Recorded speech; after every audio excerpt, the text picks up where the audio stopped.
नमस्कार साथियों, स्वागत है आप सभी प्यारे मित्रों का प्रबोध क्लासेज के यूट्यूब चैनल में। साथियों, आज अपनी जो प्रश्नोत्तरी है वो फिर से आधुनिक काल के प्रश्नों के संबंधित है और आपका प्रश्न जो है आज 526 से लेकर 550 तक के प्रश्नों तक हम पहुंच गए हैं। साथियों, हम लोगों ने कितना जल्दी जो है 500 प्रश्न कवर कर लिए हैं। ठीक है, तो हम शुरुआत करते हैं आज के प्रश्नों की। और प्रश्न है आपका 526 नंबर का। निज भाषा बोलहूँ लिखूँ पढ़ूँ गुनहु सब लोग करहु सकल विषयन विपे निज भाषा उपजोग। तो साथियों, आपके जो यहाँ पे हैं ये अशुद्ध है थोड़ा। पढ़हु, ठीक है, पढ़हु गुनहु सब लोग करहु सकल विषयन विपे निज भाषा उपजोग। उपयुक्त पंक्तियां जो है किसकी है ये? तो हम बात करते हैं पहले ऑप्शन के बारे में, भारतेंदु जी की। दूसरा ऑप्शन है आपके हरिओत जी की। तीसरा ऑप्शन है श्रीधर पाठक और चौथा ऑप्शन आपके सामने महावीर प्रसाद द्विवेदी जी की। तो साथियों, यहाँ मैं बात करूँ आपके प्रश्न का जो आंसर है वो हो जाएगा आपके श्रीधर पाठक। ये पंक्तियां किसकी हैं? श्रीधर पाठक की हैं। ठीक है, तो आपका यहाँ पर ग नंबर का जो ऑप्शन है बिल्कुल सही उत्तर हो जाएगा।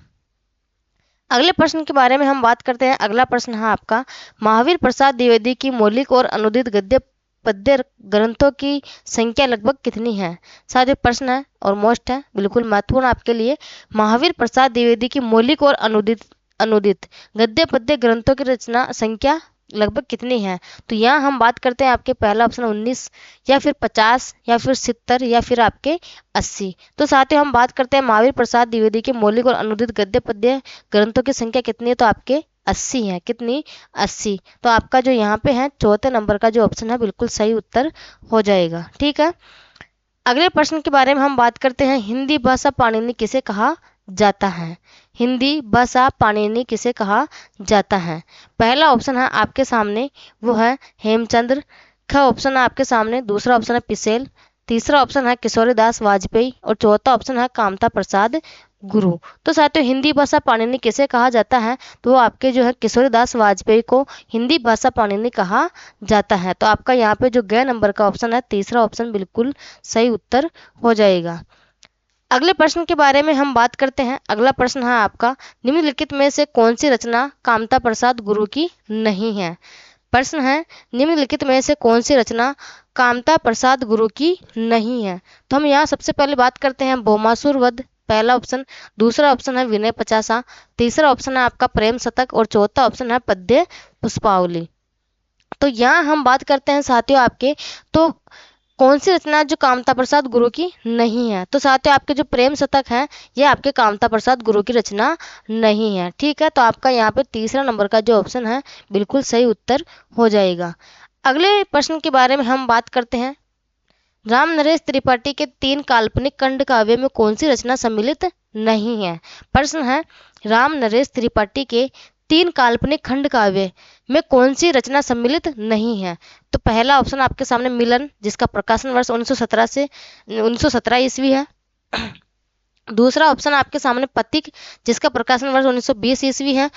तीसरा ऑप्शन आपके सामने मानसी, जिसका प्रकाशन वर्ष 1927 ईस्वी है। और चौथा ऑप्शन आपके सामने स्वप्न, जो कि आपके इसका प्रकाशन कब माना जाता है? तो 1929 ईस्वी है। ठीक है, यहाँ हम बात करें आपके सामने, तो राम नरेश त्रिपाठी के 3 काल्पनिक खंड काव्यों में कौन सी रचना सम्मिलित नहीं है? तो आपके जो मानसी है ये इनके 3 काल्पनिक खंड काव्यों में सम्मिलित नहीं है। तो आपका यहाँ पे ग नंबर का जो ऑप्शन है बिल्कुल सही उत्तर हो जाएगा। कौन सा? ग नंबर का। ठीक है, इसके बाद आगे हम बात करते हैं। अगला प्रश्न है आपका वो है, अलबेली कछु बेली दुश्मन सो लिपटी सुहाई धोए धोए पातन की अनुपम कमनाई।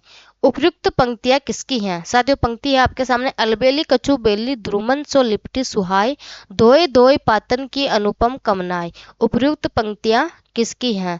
तो पहला ऑप्शन है आपके सामने वो है जगन्नाथ दास रत्नाकर। दूसरा ऑप्शन है सत्यनारायण कवि रत्न। तीसरा ऑप्शन है आपके सामने वियोगी हरि और चौथा ऑप्शन है आपके सामने हरिओत जी। तो यहाँ हम बात करते हैं साथियों की उपयुक्त पंक्तियां आपके किसकी हैं? तो वो है सत्यनारायण कवि रत्न जी की। किसकी हैं? सत्यनारायण कवि रत्न की पंक्तियां हैं। तो आपका जो यहाँ पे है ख नंबर का ऑप्शन बिल्कुल सही उत्तर हो जाएगा। ठीक है, इसके बाद आगे हम बात करते हैं। अगला प्रश्न आपका कथन से संबंधित है। स्वदेश भक्ति की जो भावना भारतेंदु के समय से चली आती थी उसे सुंदर कल्पना द्वारा रमणीय और आकर्षक रूप त्रिपाठी जी ने ही प्रदान किया। रामनरेश त्रिपाठी के संबंध में उक्त कथन किसका है? साथियों कथन है और बहुत महत्वपूर्ण है, आप बिल्कुल मोस्ट लगा ले इसको। आपको पता है साथियों, जब आपका एग्जाम होता है, पेपर आता है आपके सामने, तो सबसे ज्यादा प्रश्न जो आधुनिक काल से संबंधित आते हैं। ठीक है, आधुनिक काल से। इसके बाद आपकी मैं बात करूं तो आपके जो है रीति काल से संबंधित भी कम से कम आपको जो पता है, कम से कम 10 प्रश्न आपको 10 से 12 प्रश्न आपको जो है रीति काल के देखने को मिलते हैं। आधुनिक काल के जो आपको पता है, कम से भी कम मैं बता रही हूँ, आधुनिक काल से आपको जो है 30 प्रश्न देखने को मिलते हैं। ठीक है, इसके बाद मैं बात करूँ आपके भक्ति काल से भी आपको जो है कम से कम 15 प्रश्न देखने को मिलते हैं। और आदि काल की मैं बात करूँ आपको, तो आदि काल से भी जो आपको है कम से कम 10 से 12 प्रश्न देखने को मिलता है। आपका जो आधुनिक काल है, इसी के अंदर आपके गद्य साहित्य भी अगर हम बात करें तो यहाँ पे भी आपको कम से कम 30 से 35 प्रश्न जो देखने को मिल जाते हैं। आधुनिक काल प्लस गद्य काल दोनों का जो है आपका मैटर आधुनिक काल से संबंधित हो जाता है, क्योंकि अपन किसी भी कवि को पढ़ते हैं, वहाँ पे से भारतेंदु हरिश्चंद्र को पढ़ा तो उनके नाटक भी अपन आधुनिक काल के अंदर ही बात कर लेते हैं, उनके उपन्यास भी अपन यही देख लेते हैं, उनकी रचनाएं हम यही देख लेते हैं, उनकी जो विशेषताएं हैं, जन्म, सब चीज़ें, उनके कथन वगैरह सब हम यहाँ एक साथ देख लेते हैं। तो आपको पता है कम से कम 30-35 प्रश्नों का जो वेटेज आपके आधुनिक काल का रहता है। उसके बाद आपके भक्ति काल के प्रश्न, फिर रीति काल के प्रश्न, फिर आदि काल के प्रश्न, ऐसे फिर आपके। इसके बाद मैं बात करूँ आपके, तो जैसे आपका काव्य शास्त्र वाला पार्ट है, तो आपके जो 8 से 10 प्रश्न है वो काव्य शास्त्र के आते हैं। व्याकरण के आपके कम से कम जो आपके 35 से 40 प्रश्न आपके व्याकरण के आते हैं। ठीक है, ऐसे करके आपका जो पूरा वेटेज है, तो आपको अच्छे से पढ़ना है आधुनिक काल को, आपको सबसे ज़्यादा वेटेज आधुनिक काल का ही है। और साथ ही भी फिलहाल आपने देखा होगा असिस्टेंट प्रोफेसर का पेपर जब आपने दिया था, किसका? असिस्टेंट प्रोफेसर का आपने पेपर दिया था।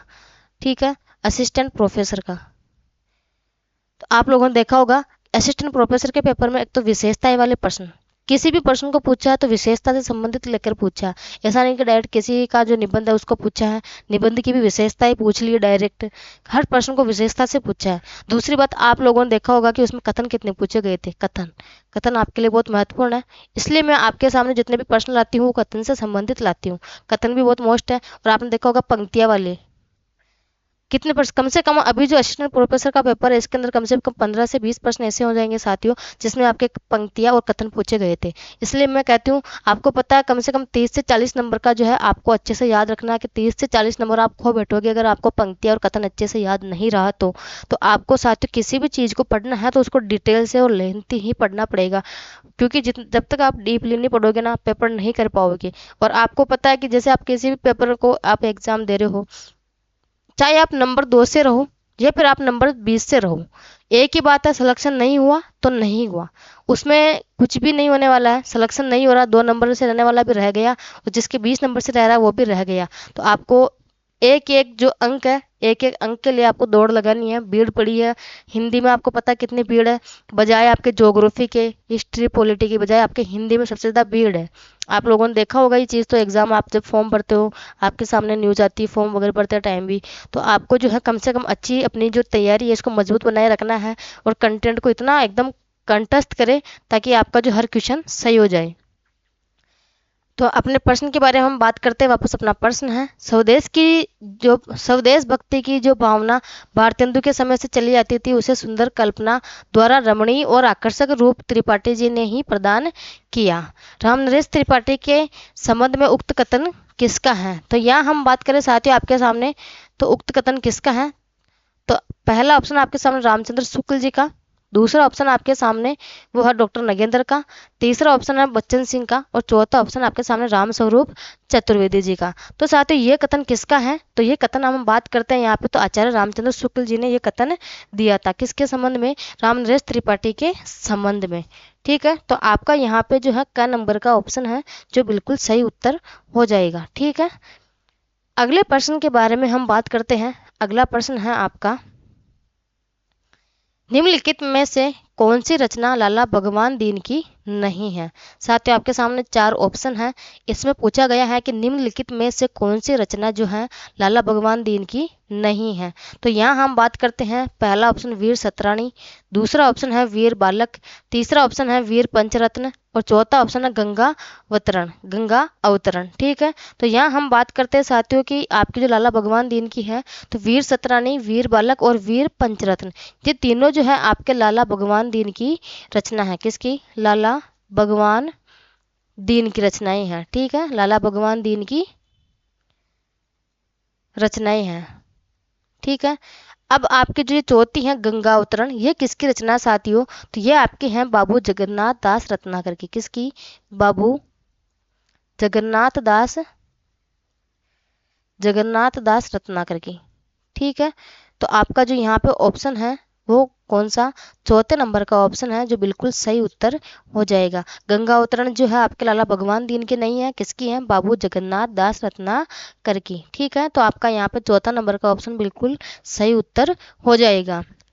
अगले प्रश्न के बारे में हम बात करते हैं। अगला प्रश्न है आपके, द्विवेदी युग के किस कवि ने रामचंद्रिका, कवि प्रिया, रसिक प्रिया, कवितावली, बिहारी सतसई की टीकाएं लिखी?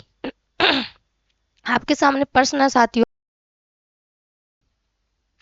प्रश्न है आपके सामने, द्विवेदी युग के किस कवि ने रामचंद्रिका, कवि प्रिया, रसिक प्रिया, कवितावली, बिहारी सतसई की टीकाएं लिखी?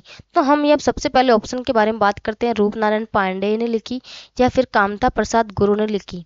तीसरा ऑप्शन है लाला भगवान दीन ने लिखी और चौथा ऑप्शन है आपके सामने सैयद अमीर अली मीर। तो साथियों यहाँ मैं बात करूँ आपके सामने द्विवेदी युग का जो कौन सा कवि है, तो लाला भगवान दीन ने जो है कौन कौन सी रचनाएं लिखी थी? तो रामचंद्रिका, कवि प्रिया, रसिक प्रिया, कवितावली और कौन सी लिखी थी? बिहारी सतसई की टीकाएं लिखी थी। किसने? लाला भगवान दीन ने। तो आपका यहाँ पे जो है ग नंबर का ऑप्शन बिल्कुल सही उत्तर हो जाएगा। ठीक है, बात करते हैं अगले प्रश्न की ओर।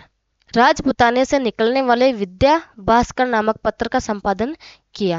राजपुताने से निकलने वाले विद्या भास्कर नामक पत्र का संपादन किसने किया था साथियों? तो पहला ऑप्शन है आपके सामने लोचन प्रसाद पांडेय ने, दूसरा ऑप्शन है पंडित गिरिधर शर्मा नवरत्न ने, तीसरा ऑप्शन है आपके सामने पंडित रामचरित उपाध्याय ने, चौथा ऑप्शन आपके सामने मैथिली शरण गुप्त ने। तो राजपुताने से निकलने वाले विद्या भास्कर नामक पत्र का संपादन किसने किया था? तो आपके पंडित गिरिधर शर्मा नवरत्न जो है इन्होंने विद्या भास्कर नामक पत्र का संपादन किया था। तो आपका जो यहाँ पे है ख नंबर का ऑप्शन है बिल्कुल सही उत्तर हो जाएगा। ठीक है, अगले प्रश्न के बारे में हम बात करते हैं। 536 नंबर का प्रश्न है साथियों, रामचंद्र शुक्ल ने, किसने? रामचंद्र शुक्ल ने द्विवेदी युग, कौन सा? द्विवेदी युग जिसे हम नई धारा या द्वितीय उत्थान भी कहा जाता है, इसकी समय अवधि क्या मानी है? रामचंद्र शुक्ल के अनुसार जो द्विवेदी युग का समय है साथियों क्या माना गया है? तो रामचंद्र शुक्ल के अनुसार अगर हम बात करते हैं द्विवेदी युग के समय के बारे में, तो यहाँ हम बात करते हैं 1893 से 1918 ईस्वी या फिर 1918 से 1920 ईस्वी। तीसरा ऑप्शन है 1900 से 1920 ईस्वी और चौथा ऑप्शन आपके सामने 1900 से 1918 ईस्वी। तो यहाँ हम बात करें साथियों आपके सामने प्रश्न है, तो रामचंद्र शुक्ल ने क्या माना था? 1893 से 1918 ईस्वी माना था। किसका? द्विवेदी युग का समय। ठीक है, तो आपका यहाँ पे जो है क नंबर का ऑप्शन बिल्कुल सही उत्तर हो जाएगा। अगले प्रश्न के बारे में हम बात करते हैं।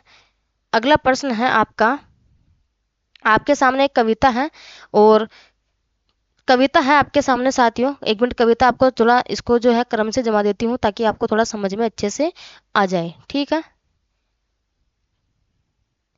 ये कविता है आपके सामने।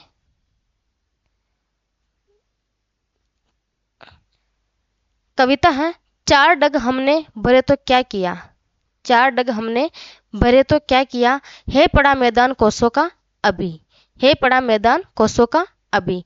नागरी प्रचार सभा के गृह प्रवेश उत्सव के समय 1900 ईस्वी में किसने यह कविता पढ़ी थी? साथियों जो आपके नागरी प्रचार सभा के गृह प्रवेश उत्सव के समय जो है 1900 ईस्वी में ये कविता किसने पढ़ी थी? चार डग हमने भरे तो क्या किया, है पड़ा मैदान कोसों का अभी। तो ये किसने कविता पढ़ी थी ये वाली? तो हम बात करते हैं पहले ऑप्शन के बारे में, तो मैथिली शरण गुप्त जी ने, दूसरा ऑप्शन आपके सामने हरिओद जी ने, तीसरा ऑप्शन है आपके सामने श्रीधर पाठक ने और चौथा ऑप्शन है आपके सामने इनमें से कोई नहीं। तो यहाँ हम बात करते हैं साथियों आपके सामने, तो ये कविता किसने पढ़ी थी? तो हरिओद जी ने ये कविता पढ़ी थी। किसने? हरिओद ने। ठीक है, तो आपका यहाँ पे जो है दूसरे नंबर का ऑप्शन बिल्कुल सही उत्तर हो जाएगा।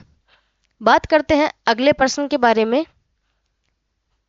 मैथिली शरण गुप्त की केसों की कथा स्वर्ग सहोदर फुटबॉल रचनाएं किसमें संकलित है? मैथिली शरण गुप्त की केसों की कथा कौन सी? केसों की कथा, स्वर्ग सहोदर, फुटकल रचनाएं किसमें संकलित हैं? तो यहाँ हम बात करते हैं पहला ऑप्शन हम पद्य प्रबंध में, या फिर स्वस्ति और संकेत में, दुर्दशा निवेदन में, और मंगल गट में। तो मैथिली शरण गुप्त की केसों की कथा और स्वर्ग सहोदर फुटकल रचनाएं किसमें संकलित है? तो वो मंगल घाट में, किसमें? मंगलगट में, मंगलगट में संकलित है। तो आपका यहाँ पे जो है 11 नंबर का चौथा ऑप्शन बिल्कुल सही उत्तर हो जाएगा। ठीक है, अगले प्रश्न के बारे में हम बात करते हैं। हरिओद को किसने आधुनिक काल का सूरदास कहा है? बिल्कुल मोस्ट है साथियों, हरिओद को किसने आधुनिक काल का सूरदास कहा है? तो यहाँ हम बात करते हैं आपके सामने, पहला ऑप्शन है गणपति चंद्र गुप्त जी, दूसरा ऑप्शन है रामचंद्र शुक्ल जी, तीसरा ऑप्शन है डॉक्टर बच्चन सिंह जी, या फिर आपके डॉक्टर नगेंद्र ने कहा था कि हरिओद को किसने आधुनिक काल का सूरदास कहा है। तो यहाँ हम बात करते हैं आपके सामने, तो गणपति चंद्र गुप्त जी है, इन्होंने आधुनिक काल को सूरदास जो है हरिओद को आधुनिक काल का सूरदास कहा था। किसने? गणपति चंद्र गुप्त ने। तो आपका यहाँ पे क्या नंबर का जो ऑप्शन है साथियों बिल्कुल सही उत्तर हो जाएगा। साथियों अगर मैं आप लोगों के लिए इतनी मेहनत कर रही हूँ तो कम से कम आप भी अपना जो फर्ज वो निभाया करो, कम से कम जितना हो सके। वीडियो को देख रहे हो तो आप वीडियो को लाइक करें, और आपके जो साथी लोग हैं कभी कभी व्हाट्सएप पे स्टेटस भी लगा लिया करो वीडियो का। तो इससे क्या कि आपके साथ साथ काफ़ी ज़्यादा लोगों का और भी है जो आपको, उनका भी भला हो जाएगा। विद्या हमेशा बांटने से बढ़ती है, घटती कभी भी नहीं है। तो आप दूसरों का भी भला करें। हाँ ये है कि हाँ ठीक है भाई, भला सबका हो भगवान, लेकिन सबसे पहले मेरा हो, फिर बाद में दूसरों का हो। तो आपने देख लिया है, तो आपको अच्छा लगा तो आप आपके जो साथी फ्रेंड्स हैं जितने भी, उनको भी शेयर करें, और चैनल को सब्सक्राइब करके रख लें, ताकि आपको जो आगे आने वाली हर वीडियो का नोटिफिकेशन आपको मिल सके। ठीक है, हम बात करते हैं अगले प्रश्न के बारे में। मैथिली शरण गुप्त ने किसकी मृत्यु पर समाधि कविता लिखी थी? मैथिली शरण गुप्त ने किसकी मृत्यु पर समाधि कविता लिखी थी? तो हम यहाँ बात करते हैं पहला ऑप्शन गांधी जी की मृत्यु पर, या फिर तिलक की, बाल गंगाधर तिलक, महावीर प्रसाद द्विवेदी, या फिर मुंशी अजमेरी। तो यहाँ हम बात करते हैं, तो मैथिली शरण गुप्त ने किसकी मृत्यु पर ने साथियों निधन पर, मृत्यु नहीं निधन पर, मृत्यु शब्द अच्छा नहीं लगता, किसकी मृत्यु पर नहीं, किसके किसके निधन पर, किसके निधन पर यह समाधि कविता लिखी थी? तो मुंशी अजमेरी के निधन पर जो है यह समाधि कविता लिखी थी। किसने? मैथिली शरण गुप्त जी ने। ठीक है, तो आपका यहाँ पे जो है चौथे नंबर का आंसर जो है बिल्कुल सही उत्तर हो जाएगा। अगले प्रश्न के बारे में बात करूं, खड़ी बोली के प्रथम स्वच्छंदतावादी कवि है, मोस्ट है बिल्कुल, आपको याद रखना है एग्जाम की दृष्टि से। खड़ी बोली के प्रथम स्वच्छंदतावादी कवि कौन है साथियों? तो यहाँ हम बात करते हैं मुकुटधर पांडेय, दूसरा ऑप्शन है श्रीधर पाठक, तीसरा ऑप्शन है हरिओद जी, और चौथा ऑप्शन आपके सामने महावीर प्रसाद द्विवेदी जी। तो यहाँ मैं आपके सामने बात करूँ साथियों, तो खड़ी बोली के प्रथम स्वच्छंदतावादी कवि कौन हो जाएंगे आपके? तो श्रीधर पाठक जो है आपके खड़ी बोली के प्रथम स्वच्छंदतावादी कवि कहलाते हैं। तो आपका यहाँ पे जो है 6 नंबर का ऑप्शन बिल्कुल सही उत्तर हो जाएगा। ठीक है, अगले प्रश्न के बारे में हम बात करते हैं। 542 नंबर का प्रश्न है, हिंदी में अर्थशास्त्र की प्रथम पुस्तक है। साथियों हिंदी में जो है अर्थशास्त्र की प्रथम पुस्तक कौन सी आई है? तो यहाँ हम बात करते हैं संपत्ति शास्त्र, या फिर रसज्ञ रंजन, या फिर आत्मनिवेदन, या फिर आपके उपन्यास रहस्य जो पुस्तक है वो। तो यहाँ आपके हिंदी में अर्थशास्त्र की प्रथम पुस्तक संपत्ति शास्त्र पुस्तक आई थी। कौन सी? संपत्ति शास्त्र। तो आपका यहाँ पे जो है क नंबर का ऑप्शन बिल्कुल सही उत्तर हो जाएगा। ठीक है, बात करते हैं अगले प्रश्न के बारे में। साथियों अगर आपको ये पीडीएफ चाहिए प्रश्नों की, तो हमारा टेलीग्राम चैनल है प्रबोध क्लासेज के नाम से, प्रबोध क्लासेज के नाम से। आप टेलीग्राम चैनल पर जाकर आप वहाँ सर्च करोगे प्रबोध क्लासेज, तो इस नाम से आपको हमारा टेलीग्राम चैनल मिल जाएगा। वहाँ जाकर आप उसको सबसे ज़्यादा ज्वाइन कर ले, और आप हमारे टेलीग्राम चैनल की और यूट्यूब चैनल की सदस्यता प्राप्त कर ले। क्योंकि आप फटाफट से आप हमारा यूट्यूब चैनल सब्सक्राइब करें और टेलीग्राम चैनल ज्वाइन करें। यहाँ से आपको हर एक वीडियो जो आप यहाँ से वीडियो आप पढ़ोगे, उसके बाद आपको हर एक उस वीडियो की पीडीएफ जो है आपको टेलीग्राम पर मिल जाएगी। ठीक है, तो आप आराम से टेलीग्राम के माध्यम से उसको दोबारा आराम से रिवीजन कर सकते हो, है ना। तो आप आराम से हमारे टेलीग्राम चैनल पर जाकर उसको ज्वाइन कर ले अभी, तो आपको सारी पीडीएफ वहाँ पे मिल जाएगी। तो बात करते हैं हम अगले प्रश्न के बारे में हमारा, आधुनिक युग का तुलसी किसे कहा गया है।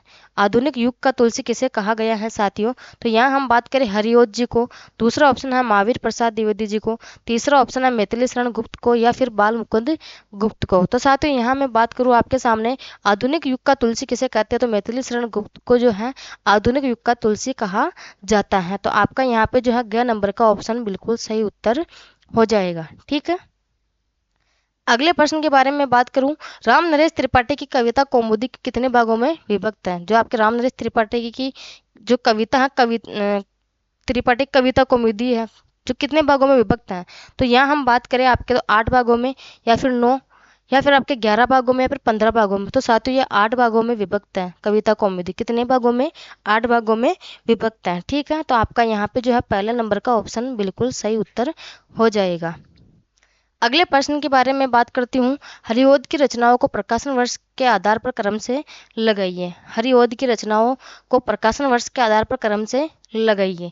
तो साथियों यहाँ हम सबसे पहले बात कर सकते हैं कि कृष्ण शतक, ग्राम गीत, कृष्ण शतक और रसिक रहस्य। अगर हम कृष्ण शतक के जो है इसके प्रकाशन वर्ष की बात करें तो साथियों 1882, इसका प्रकाशन वर्ष कब है, 1882। ग्राम गीत की बात करें तो 1938। ठीक है, तीसरा आपके कृष्ण शतक, तो कृष्ण शतक का वो 1882, और चौथा आपके रसिक रहस्य, तो रसिक रहस्य का आपको 1899। तो ये तो फिक्स हो गया साथियों कि आपका जो एक तो चौथा ऑप्शन है ये कट गया बिल्कुल, और एक आपका जो है 1938 जो ख ऑप्शन है ये भी कट गया। ठीक है, बात रही अपने क और ग, पहला और तीसरे ऑप्शन के बारे में। अब आपके दोनों जगह यहाँ रसिक रहस्य, यहाँ पे भी रसिक रहस्य। रसिक रहस्य का आपका 1899 ईस्वी, और यहाँ पे भी 1899 ईस्वी। यहाँ चौके चौप दे और यहाँ पे भी चौके चौप दे। ठीक है, कृष्ण शतक, रसिक रहस्य, चौके चौप दे और ग्राम गीत। कृष्ण शतक, रसिक रहस्य, चौके चौप दे और ग्राम गीत। तो साथियों आपका जो यहाँ पे है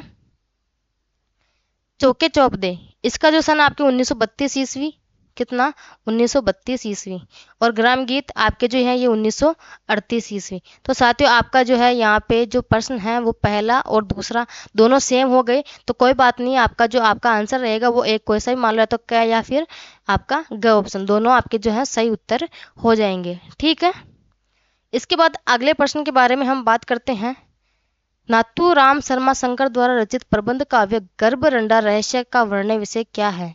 साथियों नाथूराम शंकर द्वारा रचित उनकी एक प्रबंध काव्य है गर्भरंडा रहस्य, पूछा गया है पहले एग्जाम में, बहुत महत्वपूर्ण प्रश्न है, फिर से आपको अच्छी तरीके से याद रखना, बहुत महत्वपूर्ण है ये नाथूराम शर्मा शंकर, और इनके द्वारा रचित प्रबंध काव्य है गर्भरंडा रहस्य का वर्णन विषय क्या है। तो सबसे पहले हम बात करते हैं इसमें विधवाओं की बुरी स्थिति और देव मंदिरों के अनाचार का वर्णन इसमें दिया गया है।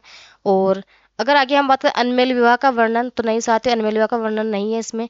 विकल्प 1 और 2, तो दूसरा विकल्प नहीं है, तो दोनों विकल्प ये भी नहीं है, गलत, इनमें से कोई नहीं तो ये भी गलत। तो आपका यहाँ पे जो है नाथूराम शर्मा शंकर द्वारा रचित प्रबंध काव्य है गर्भरंडा रहस्य, इसमें अगर हम बात करें तो विधवाओं की बुरी स्थिति और देव मंदिरों के अनाचार का वर्णन इसमें किया गया है। तो आपका यहाँ पे जो है क नंबर का ऑप्शन बिल्कुल सही उत्तर हो जाएगा। ठीक है, इसके बाद अगले प्रश्न के बारे में हम बात करते हैं, मैथिली शरण गुप्त की बौद्ध काल से संबंधित रचनाएं कौन सी हैं। मैथिली शरण गुप्त की बौद्ध काल से संबंधित रचनाएं कौन सी हैं, तो पहला आपके सामने अनग, दूसरा ऑप्शन है कुणाल गीत, तीसरा ऑप्शन है साकेत, और चौथा है आपके सामने जो है ऑप्शन नंबर 4 हुआ है यशोधरा।